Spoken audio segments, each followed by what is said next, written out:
Ce rappeur devenu humoriste a été révélé par la mini-série Bref, diffusée sur Canal+.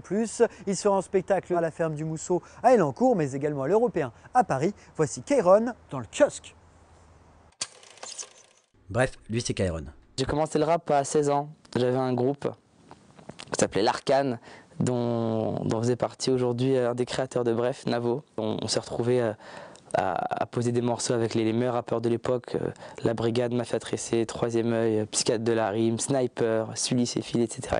Aujourd'hui, je m'y suis remis et je prépare un album là pour l'année prochaine. Il y aura forcément des choses fines et amusantes dedans, parce que je suis fine et amusante, mais il y aura pas ce sera pas un album de parodie. Voilà. Il y a Youssoupha qui m'a confirmé et Ben Mazué. Et il y en aura plein d'autres encore. Là, c'est un scoop. Là, tu vois, c'est parce que je suis fatigué, je viens de me réveiller, je suis épuisé, je sais plus ce que je dis, je donne tout. Ils sont pas là, vos enfants? Non. Il n'y a pas d'enfants dans la salle ce soir, non? Il n'y a pas de petite... Non. Où ça? Il y a une moustache, de quoi tu parles? C'est pas un enfant. Je te jure que non. Tu connais YouPorn? C'est pas un enfant.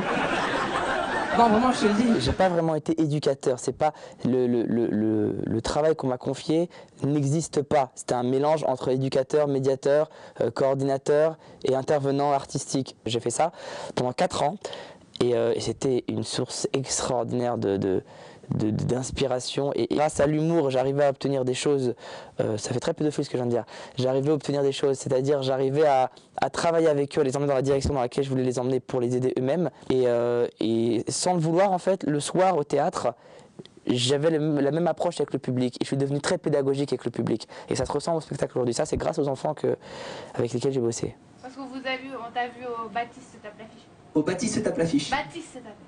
En fait, voilà. Ça manquait de verbe un peu en fait. Ouais. On va y revenir dessus. Il y a l'éducateur qui est sorti. Alors pour les BEP, voilà comment est-ce que... Clairement, ça fait plaisir, tu as regardé.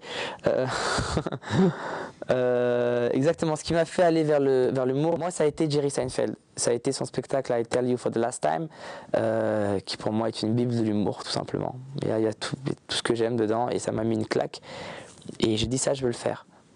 Et après, le carton de Bref, c'était inespéré. C'est une vitrine extraordinaire. C'est comme le Comedy Club. Bon, là, Bref, ça a pris une autre dimension. Mais en gros, les gens savent que tu existes. Parmi les gens qui savent que tu existes, il y a ceux qui se disent « je vais aller voir ce qu'ils font en spectacle ». Ils viennent. Soit ils n'aiment pas, et après, ça fait un mauvais bouche à oreille, et là, les gens ne reviennent pas. Soit ils viennent et ils aiment, et ça fait du public en plus, et ramène du monde. Moi, la chance que j'ai, par rapport à l'époque du Comedy Club, c'est que à l'époque, j'étais pas prêt, j'avais pas un bon spectacle. Du coup, quand les gens venaient, bah, il n'y avait même pas de spectacle en plus. Quand ils venaient me voir sur scène, ils disaient « ouais, c'est pas mal, il a du potentiel, on verra plus tard ». Et ils repartaient. Là, quand les gens viennent, ils sont séduits, ils ramènent du monde, qui ramène du monde, qui ramène du monde. Donc effectivement, avec ces deux éléments-là, la salle s'est remplie. Est-ce que vous connaissez Sa Cartoon? On a le présentateur de Sa Cartoon dans la salle ce soir, mesdames et messieurs. Philippe, non, attends. Mais non, bien sûr, mais évidemment. Tu sais, Philippe, sur ma vie, Nari, t'es où? Elle est où ma femme? Nari, t'es où? T'es où? Elle est venue que pour te rencontrer. Je te jure, c'est vrai. Elle est venue que pour ça. Elle m'a dit, ce soir, il sera là et tout, Philippe Dana. Je dis, ouais, il sera là. Et il va ramener Bugs Bunny ou pas? Ben non, il n'existe pas. Philippe Dana n'existe pas. La doctrine bien pensante veut qu'on dise je suis fier de mes origines, je suis fier de mes racines, nanana, et je suis contre le racisme. Voilà. Moi je suis profondément contre le racisme, contre le communautarisme et contre le fait d'être fier de son origine. Ça n'a pas de sens. Voilà. Et donc il y a des gens qui, à la fin de spectacle, me disent non, c'est pas vrai, il faut être fier. Ok, c'est ton droit de penser comme ça. Mais je ne m'attaque pas au racisme, c'est comme s'attaquer à la mort, tu vois, s'attaquer à la famine. On ne peut pas s'attaquer à la famine, ça n'a pas de sens. Et je ne m'attaque pas au racisme, j'essaie au contraire de le comprendre pour mieux le combattre. Je pense sincèrement qu'il faut prendre le contre-pied pour marquer les gens, quitte à les choquer, et ensuite pour les faire réfléchir, même si le spectacle n'a pas vocation à faire réfléchir. Chico et Solifa? Chico, tu veux faire croire que t'es d'Amérique latine, c'est ça? Je sens l'Arabie quand tu parles, là. Ne mens pas, ne mens pas. Les Arabes, c'est les latins du pauvre, en fait. Vous adorez nous faire croire...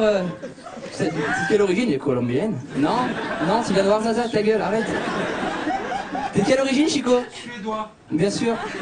Chico, j'aime bien. Chico, il vient dans un théâtre, il s'est mis en mode humour, tu sais? Voilà. Quand il va dans une boulangerie, il se met en mode croissant, il fait ça.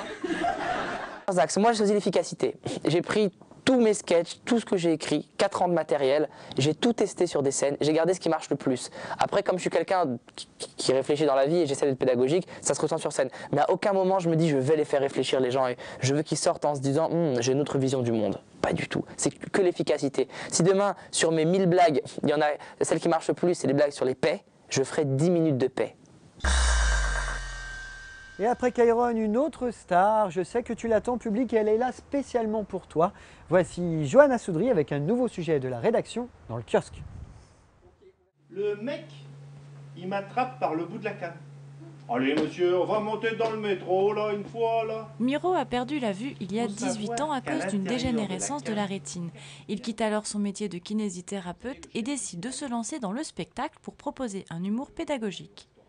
J'explique en fait comment ça se passe avec un chien, et puis après comment ça se passe avec une canne, et après comment ça se passe quand on est malvoyant. Mais tout ça, en fait, c'est pédagogique, instructif. Je veux apprendre. Le but, c'est on rit pas pour rire, mais on rit pour apprendre. En fait, je me sers du rire comme moyen d'apprentissage. Mais c'est pas vous sur la photo.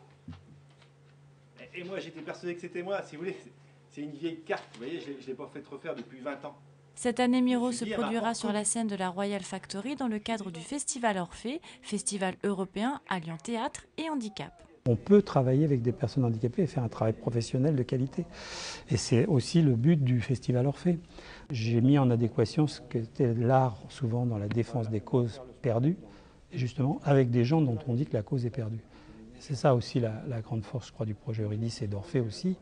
C'est d'être dans la réalité, quoi. On fait avec les gens, on n'assiste pas les gens, on fait avec eux. Michel Reynaud, directeur artistique du festival, met aussi en scène les comédiens du théâtre Eurydice, un ESAT basé sur plaisir. Ils présenteront une adaptation des exercices de style de Raymond Queneau au théâtre Montansier. Qu'est-ce que vous ressentez quand vous êtes sur scène ? Je suis impressionné, j'ai beaucoup de trac, et puis j'ai toujours le trac avant, et puis là c'est encore plus impressionnant parce que avec la salle, les spectateurs, le nombre de spectateurs, c'est impressionnant. Alors qu'est-ce qui vous plaît dans le théâtre ? Déjà, comme le disait mon psy, j'ai besoin de reconnaissance, donc c'est important. Puis ça m'a permis au début de sortir de la timidité parce que j'étais très timide, et puis ça m'a permis de prendre confiance en moi aussi, et puis ça m'a permis aussi d'être applaudi sur scène, ce qui est génial. La 10e édition du Festival Orphée s'ouvrira vendredi 28 septembre pour s'achever samedi 20 octobre. Le programme complet est à retrouver sur Internet. Et encore quelques dates à retenir avant d'aller à votre cours de Zumba. Le 5 octobre, la Grande Sophie sera en concert au Scarabée.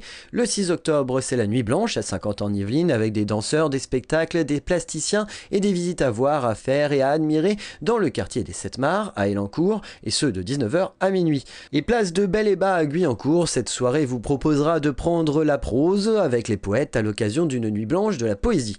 Le 13 octobre, vous retrouverez le Sébastien Lado New Quartet à l'occasion du premier jazz club de la saison au Prisme. Le 13 octobre, toujours, les fans de rock se rendront au festival Food Rock à Manille-les-Hameaux afin d'applaudir entre autres Acme et Head Charger.